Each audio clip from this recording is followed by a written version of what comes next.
Olá pessoal, sejam bem-vindos ao canal Agrocultura.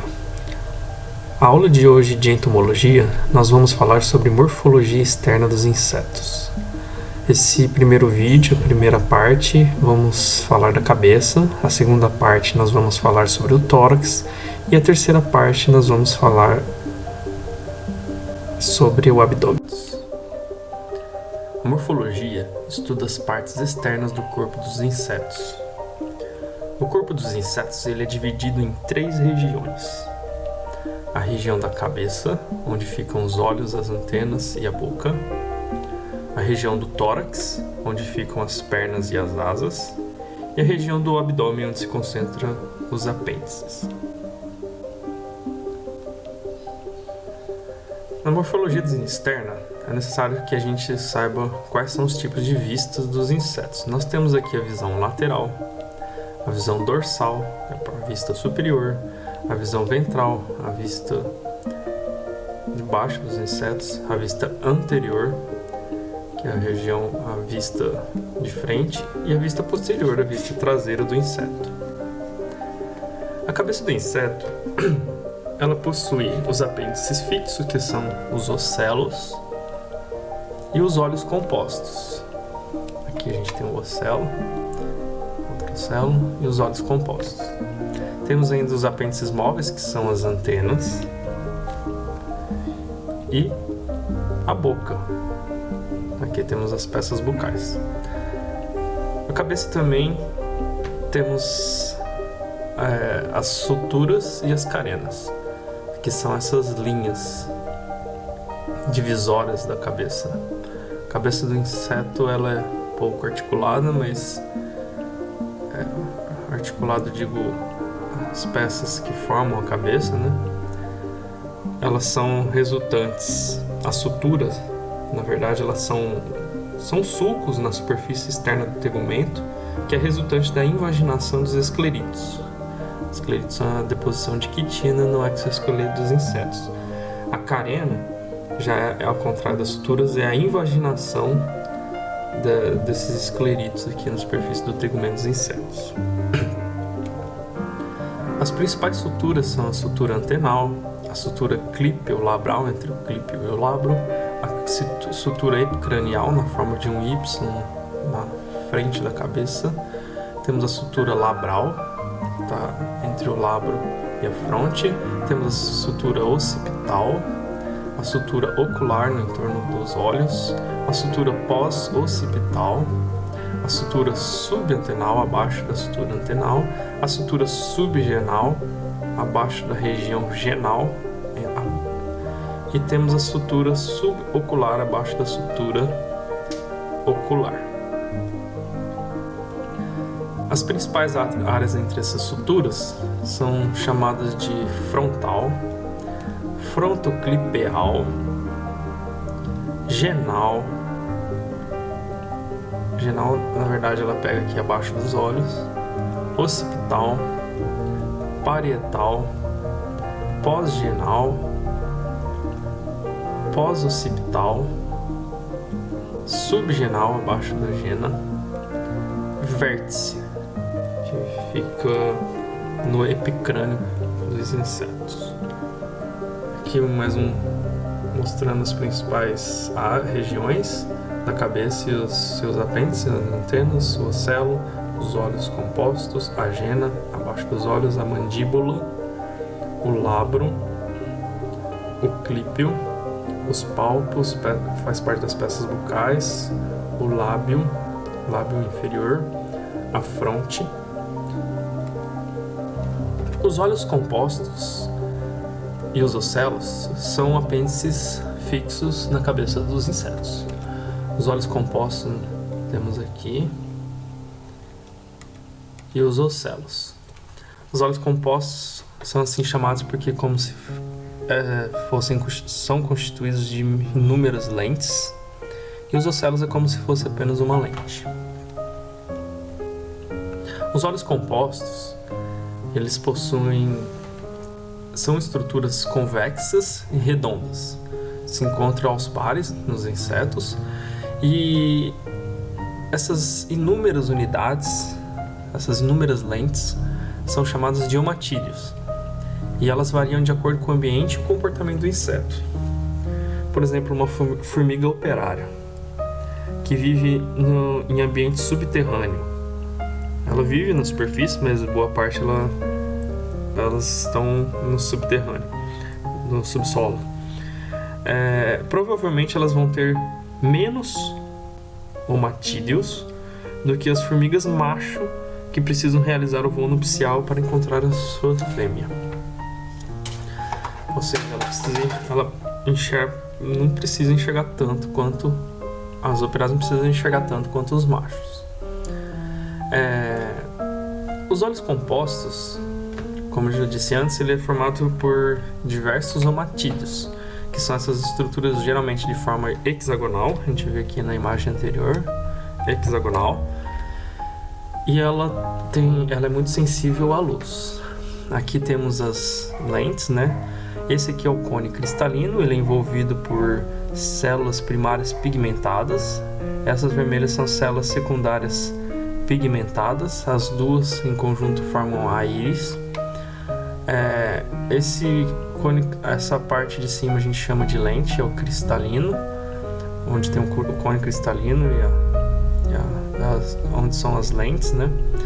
Ela tem a retínula, que é envolvida por essas células pigmentadas secundárias, a rabdoma, que passa no centro, onde vai convergir a informação até os axônios e atingir e mandar esse estímulo até o protocelo. Então o omatídeo ele é formado por córnea, pelo cristalino, pela célula matriz, pela íris, pela retícula, rabdoma e membrana basal. Então a íris ela é o conjunto dessas células primárias, que envolve o cone cristalino, e as secundárias, que envolve a rabdoma. Juntos elas formam a íris. A íris, a lente, né, que a gente viu na figura anterior, é formada pela córnea cristalino. Então a imagem, a luz, ela vai, como aqui ela é convexa, a luz vai se concentrar no fundo do cristalino, passar a sensibilidade pelo rabdoma, envolvido pelas células pigmentadas secundárias, atingir, atravessar todo esse tubo e atingir os axônios, que vai levar essa sensibilidade até o protocérebro. Os ocelos, eles são os olhos simples, são formados por apenas uma lente, vamos dizer assim. Eles estão presentes principalmente nas larvas e também nos adultos. E ele é relacionado principalmente à luz. É como se você tivesse você preso numa sala toda fechada e tivesse um furinho, uma janelinha aberta por onde entra a luz. Aquela sensibilidade que você tem da luz. Imagine se essa sala saísse voando e você fosse percebendo aonde que tem luz, onde não tem luz. Por isso que muitos insetos são atraídos pela luz, principalmente os lepidópteros, né? Os ocelos estão localizados na porção dorsal dos insetos ou na lateral, e na região dorsal é característica de insetos adultos, geralmente no vértice da cabeça. E também é uma estrutura muito parecida com uma matilha. Os laterais, eles são característicos em larvas e pulpas, e é uma estrutura parecida com o matídeo, e ainda possuem 7 células retinulares. A cabeça dos insetos também possui as estruturas, os apêndices móveis. Temos aqui as antenas, vamos mostrar como é que é a estrutura dela. Então as antenas são formadas por pequenos artículos. Ela é toda articulada, são vários segmentos para poder permitir essa articulação. Possui a função principalmente olfativa, auditiva, realizada através das sensilas, e ela é dividida em 3 partes distintas. Temos o primeiro segmento, primeiro antenômero, ou primeiro artículo, representado pela letra SC, que é o escapo. Ela geralmente é uma região ela é mais rígida para sustentar o resto da antena. O pedicelo, onde realiza a primeira articulação da antena, representado pela letra PE, e temos o flagelo, que são os restantes dos segmentos, representados pela letra F e a sua numeração.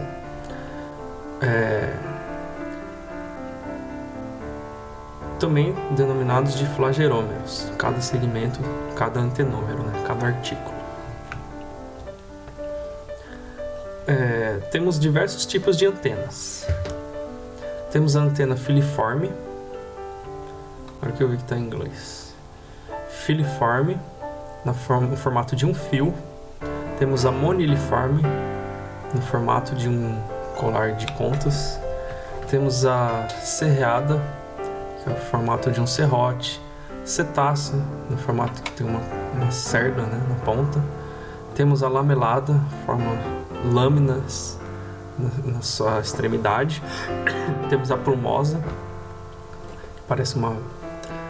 Não, temos a pectinada, essa aqui é a pectinada, forma de um pente. E a plumosa, forma de uma pluma, uma pena. Temos a clavada, que ela tem a sua extremidade mais dilatada. Temos a geniculada, que ela forma um ângulo, ela como se fosse um cotovelo. Temos a aristada, que possui uma cerda no seu único flagelômero. E temos também a captada, que ela tem uma dilatação abrupta aqui na sua extremidade. Vamos falar um pouco de cada tipo de antena. Temos a aristada, ela é muito comum nos dípteros, nas moscas. Ela é bem reduzida e ela possui um único flagelômero que possui uma cerda. Então aqui é o único flagelômero e ela possui uma cerda. Aqui temos o pedicelo, o escapo. Então essa estrutura maior aqui é o flagelômero, que é o flagelo, e dele parte uma cerda. Temos a antena captada, que ela possui a sua extremidade já bastante dilatada. Ela é comum nas borboletas, lepidópteras, muito perceptível aqui nessa imagem, e alguns besouros coleópteros. A antena clavada, ela é diferente da captada, já que ela vai dilatando progressivamente. Ela é progressiva, essa dilatação, bem nítida aqui, até a sua extremidade. Ela é muito comum nas traças, os lepidópteros e os besouros coleópteros. As antenas estiloformes, ela tem o seu segmento terminal bem pontiagudo e fino, parecendo um estilete, presente nas mutucas, dípteras e mariposas, lepidópteros. Aqui, ó, facilmente perceptível a antena estiliforme.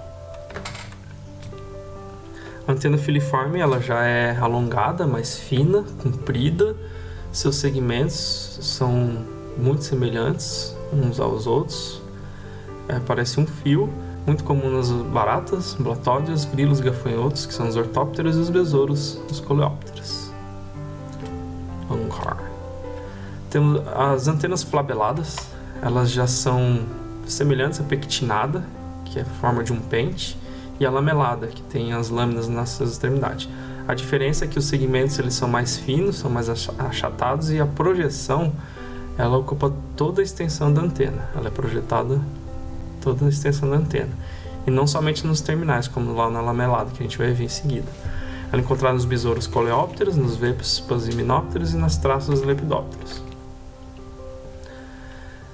A antena geniculada já possui escapo bem longo, e ela forma esse ângulo bem agudo, e elas estão presentes nas formigas, abelhas, vespas, mamangava, gorgulho, que são os coleópteros. As antenas lameladas, elas possuem os últimos antenômeros, como eu disse antes, só os últimos que têm essa projeção lateral, então eles projetam aqui para um lado e formam essas lâminas, como os besouros da família Scarabeide, os coleópteros. Aqui, ó, muito perceptível a antena lamelada nesse besouro. As antenas moniliformes possuem seus segmentos, os antenômeros na forma de esferas, parecendo um cordão de contas, Elas ocorrem nos cupins, aqui temos o cupim, os isópteros e os besouros coleópteros. As antenas pectinadas, elas já possuem essa projeção lateral, formando como se fosse um pente. Então, seus flagelômeros, eles têm essa expansão lateral, e se ela ocorrer para o outro lado, a gente chama ela de bipectinada. Elas aparecem nos machos dos lepidópteros, nas moscas, nas vespas parasitoides, os himenópteros e os escaravelhos, os coleópteros. Aqui na imagem, um pente. As antenas do tipo plumosa são parecidas com uma pluma mesmo, uma pena, né? Então, os seus segmentos, seus flagelômeros, possuem essas cerdas bem finas, e elas estão presentes nos pernilongos machos, os dípteros, as mariposas, os machos das lepidópteras, e permite melhor detecção do feromônio por causa da sua superfície maior. Eu acho que, não sei se esse é um lepidóptero, não sei, mas o Bombyx mori, o bicho da seda, possui esse tipo de antena. A antena serreada, ela já tem essa projeção pontiaguda, parecendo um serrote mesmo, uma serra. Se essa expansão ela ocorrer para o outro lado também, a gente chama ela de biserreada. Ela está presente nos besouros da família Buprestidae, os coleópteros. Esse aqui está parecendo um crisomélide do praga do eucalipto, as pragas florestais. Aqui a antena cetácea, os seus segmentos, os flagelômeros, eles vão se reduzindo a uma cerda. Eles são bem alongados e vai afinando da base para a extremidade. Presente nos efemerópteros, nos libélulos, os odonatos e os gafanhotos e serrapaus. Aqui temos uma odonata, uma libélula, vai afinando progressivamente até formar uma cerda. Na cabeça também se encontra a boca, um apêndice que possui diversos tipos de boca, diversos tipos de aparelhos bucais. Aqui tem o triturador, que serve para triturar o alimento, mastigar, mandíbula bem desenvolvida. No picador-sugador, o lábio já é modificado. Esse aqui é o lábio. Modificado, e aqui é o estilete para penetrar o indivíduo e sugar o sangue. São as características dos dípteros e hematófagos. O sugador labial já possui todas as peças bucais atrofiadas, mas a sua maxila é modificada para sugar o néctar das flores, por exemplo. Nos dípteros, o lábio é modificado com sua ponta transformada em uma espécie de uma esponja. As peças bucais são compostas por epifaringe e hipofaringe, que não está representada nesse desenho, porque ela é na parte interna da boca. O lábio inferior também é lábio ou lábio inferior. Temos o labro ou lábio superior, que as duas são peças únicas. A mandíbula são duas peças usadas para triturar, né, cortar. As maxilas são usadas para auxiliar na sensibilidade tátil, né? O labro serve para ajuda na retenção do alimento. Aqui é uma cabeça de gafanhoto com as peças bucais separadas, né? Temos as maxilas, os palpos maxilares, as mandíbulas, que faz o movimento lateral para triturar o alimento, o labro, que ajuda a reter o alimento na boca, e o lábio, que tem essa função mais tátil, degustativa dos alimentos. Voltando aqui, as peças bucais aqui do aparelho bucal triturador ou mastigador. Temos o lábio superior, ou labro, o lábio inferior, as mandíbulas e os maxilares. Os maxilares aqui possuem nome em suas regiões. Aqui temos o cardo, temos as estipes, os palpos, a galha, a lacina. Já no lábio inferior tem os palpos labiais, a glossa, a paraglossa, o premento, essa região, e o pós-mento. Cada no aparelho triturador, vamos dizer assim, que esse é o modelo, e os demais tipos possuem suas peças bucais modificadas de acordo com o estilo de vida do indivíduo, tipo de alimentação, etc. Aqui o aparelho bucal lambedor. O aparelho bucal lambedor possui o lábio modificado. Ele é modificado e que em sua ponta ela possui a sua extremidade dilatada. Isso aqui é característico aqui das abelhas para realizar a coleta do néctar. Aqui tem as maxilas que envolvem o lábio, aqui no desenho representado em amarelo, e as mandíbulas que ajudam também a moldar a cera, a própolis, etc. Os pálpeos labiais com função aí de sensibilidade, temos pálpeos labiais.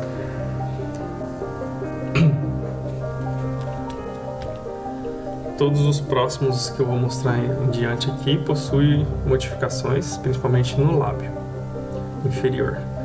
Aqui já um díptero, né, uma mosca. Aqui tem os pálpos maxilares, o labro. Aqui é representado essa parte aqui, o labro. Aqui as maxilas. A ponta do lábio ela é modificada. Aqui está escrito labelo, flabelo, que ela é uma porção bem dilatada para poder realizar a sua sucção, também chamado de embebedor ou lambedor. O sugador maxilar, presente aí nos lepidópteros, possui o labro, a mandíbula bem atrofiado, que nem aparece aqui nessa representação, e o maxilar é modificado na forma de que se chama de espirotromba, onde que por ele que realiza a sucção aí do néctar das flores. É um aparelho bucal modificado para atingir o fundo das flores, né?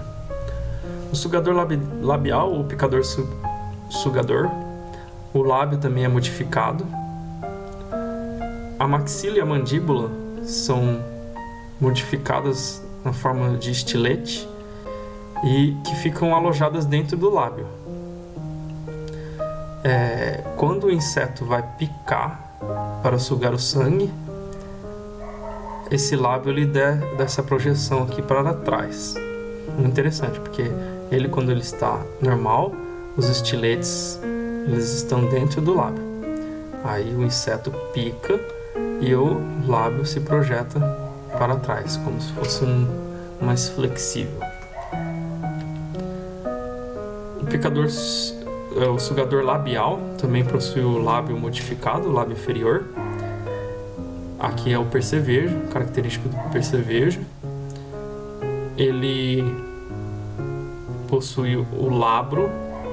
Aqui temos o labro, ou lábio superior, o estilete, como também no anterior, o maxilar, fundido com a mandíbula, formam os estiletes, e o lábio, onde que se aloja os estiletes para realizar a picada, para penetrar o indivíduo ou a planta e sugar o alimento.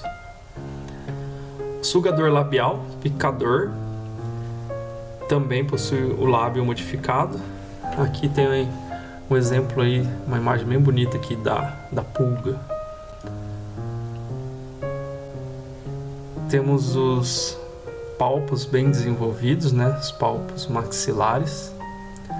A maxila, que é essa parte aqui mais traseira. E aqui temos a maxila, ou lacínea. E dentro dela que se aloja o lábio, onde que realiza a picada aí em suas presas, né? Os picador, sugador e os hematófagos. O sugador labial picador do Thrips. Thrips é um inseto bem pequenininho que são pragas agrícolas, sugam a seiva das plantas. Aqui tem a representação do lábio também modificado. E engraçado que ele é picador, mas a característica que a gente vê nas plantas é como se ele tivesse raspado as plantas. Tanto que o aparelho bucal dele aqui, esse desenho não é muito bem representado, mas ele possui o lábio, ele é modificado, mas parece eu acho que ele mais raspa do que pica, não sei te falar, mas eu acho que é isso. Então a cabeça é composta pela boca, temos os aparelhos bucais nas fases imatura e adulta. São chamadas de menognatos, o aparelho bucal sugador labial, na forma jovem e adulta. Temos exemplo aí os thrips, os percevejos, as cigarras, os pulgões, cochonilhas e as moscas brancas.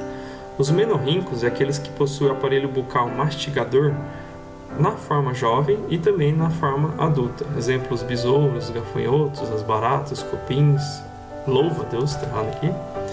Os metagnatos possuem o aparelho bucal mastigador na fase jovem e sugador maxilar na fase adulta.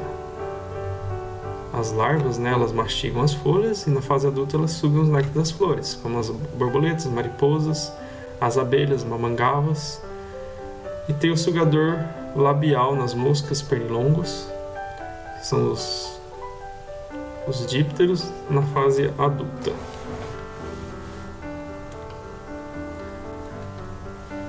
Existe uma classificação para a direção das peças bucais.